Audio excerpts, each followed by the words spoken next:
Ryan Reynolds here from Mint Mobile. With the price of just about everything going up during inflation, we thought we'd bring our prices down. So to help us, we brought in a reverse auctioneer, which is apparently a thing. Mint Mobile Unlimited Premium Wireless. How to get 30, 30, bit to get 30, bit to get 20, 20, 20, bit to get 20, 20, bit to get 15, 15, 15, 15, just $15 a month? Sold! Give it a try at mintmobile.com/switch. $45 up front for 3 months plus taxes and fees. Promo rate for new customers for limited time. Unlimited more than 40 gigabytes per month. Slows full terms at mintmobile.com. Delicious meets nutritious in the snack that packs a real protein punch.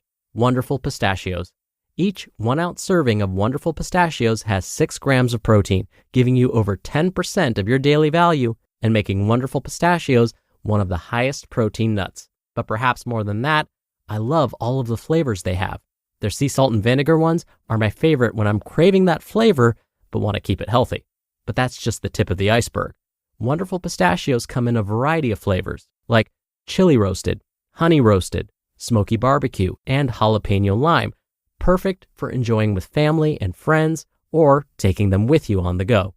Whether you're a pistachio purist who loves cracking open every nut, or you prefer the convenience of no-shells pistachios, Wonderful Pistachios has got you covered. Grab Wonderful Pistachios and elevate your snacking game today. So fill up with a healthy snack when hunger strikes. Visit wonderfulpistachios.com to learn more. That's wonderfulpistachios.com. This is Optimal Health Daily, episode 2592. Don't obsess over the number on the scale. And 7 quick tips to lose weight this week. Both by Chalene Johnson of chalenejohnson.com. And I'm Dr. Neil, your host and narrator. Hey there, happy Monday. Thank you so much for being here and welcome back to a new week of Optimal Health Daily. This is where I read to you from some of the best health and fitness blogs on the web, kind of like an ongoing audiobook. And with that, let's get right to today's 2 posts as we optimize your life. Don't obsess over the number on the scale by Chalene Johnson of chalenejohnson.com. Are you one of those people that obsess over the number on the scale? Do you weigh yourself almost daily or even more than once a day, hoping that each time you step on the scale, the number will go down? While it's good to check in from time to time, obsessing over this number isn't healthy, nor is it always an accurate reflection of your fitness level. Here are 3 things to keep in mind when weighing yourself so that you have a healthy relationship with the scale. How to have a healthy relationship with the number on the scale. 1. Set an increment by which you will weigh yourself. While you don't want to become obsessed with weighing yourself, you also don't want to get on the scale willy-nilly. If you don't check in periodically, you could find yourself stepping on the scale one day wondering, how did I gain 10 pounds? You need to monitor whether or not there is an upward or downward trend in your weight. So, set a time increment by which you will weigh yourself. Typically, once a week is sufficient.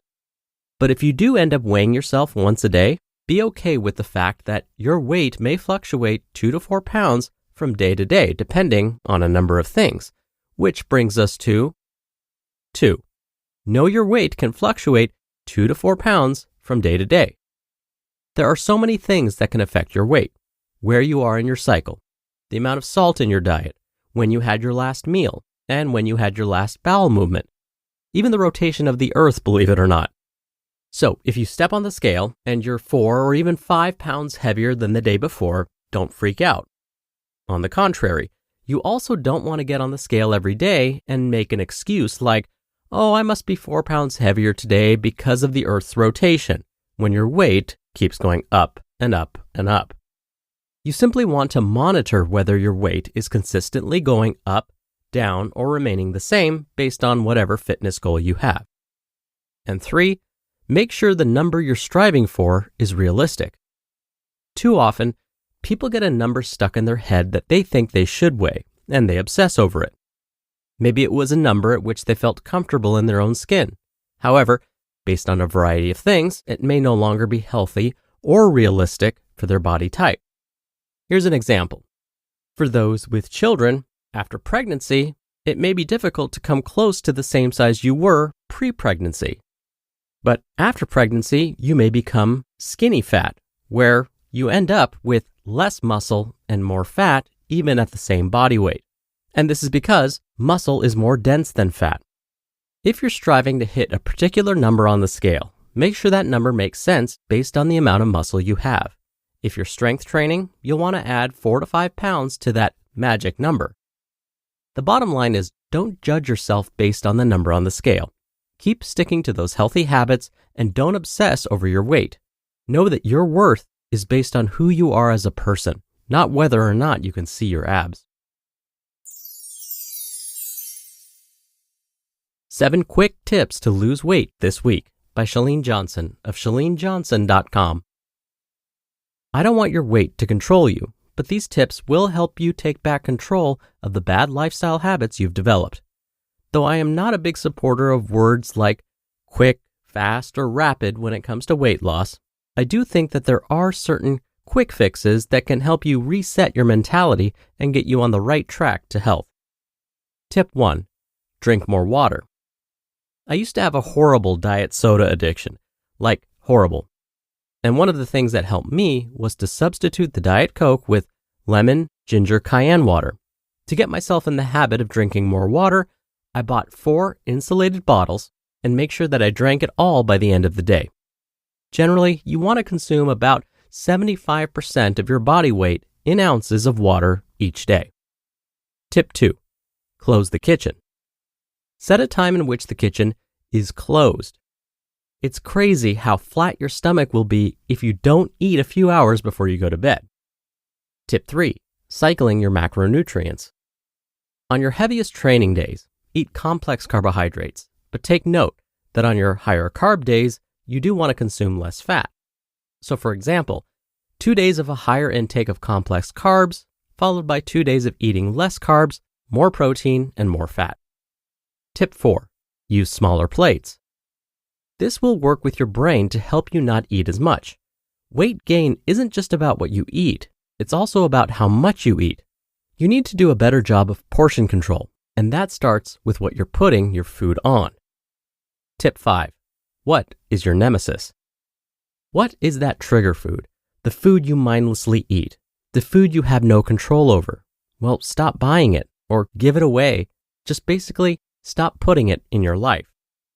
Tip 6. 3-day cleanse. Okay, hear me out. Look, this is not a permanent solution, but it can spark your motivation to get on the right track. Cleanses often help you tap into your emotional reactions to food. Please make sure you check with your physician first. And tip 7, give intermittent fasting a try. Intermittent fasting does not mean you necessarily consume less calories. It means you consume about the same amount of calories, but in a smaller window of time. So for example, you would start eating your daily calories around 11 a.m. or noon and would stop eating around 6 p.m. Intermittent fasting is something you want to learn more about before you start it. So take some time to really research it and maybe consult with a healthcare professional first. You just listened to the post titled, Don't Obsess Over the Number on the Scale, and 7 Quick Tips to Lose Weight This Week, both by Chalene Johnson of ChaleneJohnson.com, and I'll be right back with my commentary. When you're hiring, it feels amazing to finally close out a job search.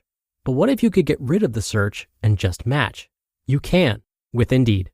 Indeed is your matching and hiring platform with over 350 million global monthly visitors and a matching engine that helps you find quality candidates fast. Ditch the busy work. Use Indeed for scheduling, screening, and messaging. 93% of employers agree Indeed delivers the highest quality matches compared to other job sites. One of the things I love about Indeed is that it filters out incompatible applicants. So when you're hiring, the process is much faster, and you only have to consider applicants that are already likely to be a great fit. And listeners of this show will get a $75 sponsored job credit to get your jobs more visibility at Indeed.com/health.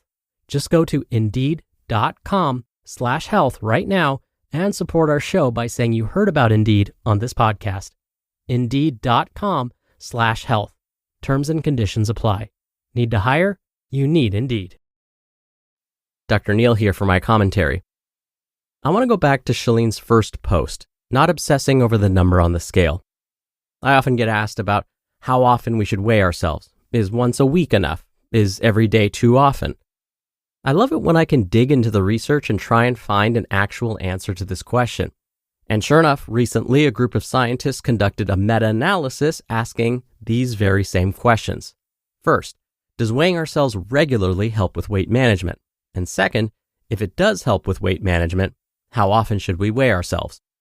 What we know so far is that yes, self-weighing is useful to help prevent weight gain or to help with weight loss. So that's a yes to the first question, meaning weighing ourselves regularly does help with weight management. So how often do we need to weigh ourselves to help manage our body weight? Well, it turns out that consistency is most important, not necessarily frequency. What that means is, whether we weigh ourselves every day or once a week, that doesn't matter as much as staying consistent with whichever one you choose.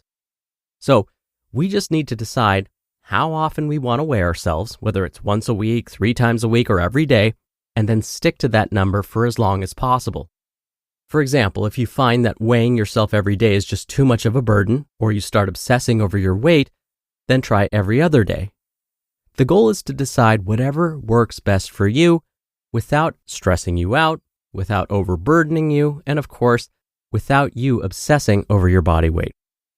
All right, that'll do it for the Monday episode. I hope you have a great start to your week, and I'll be back here tomorrow as usual, where your optimal life awaits.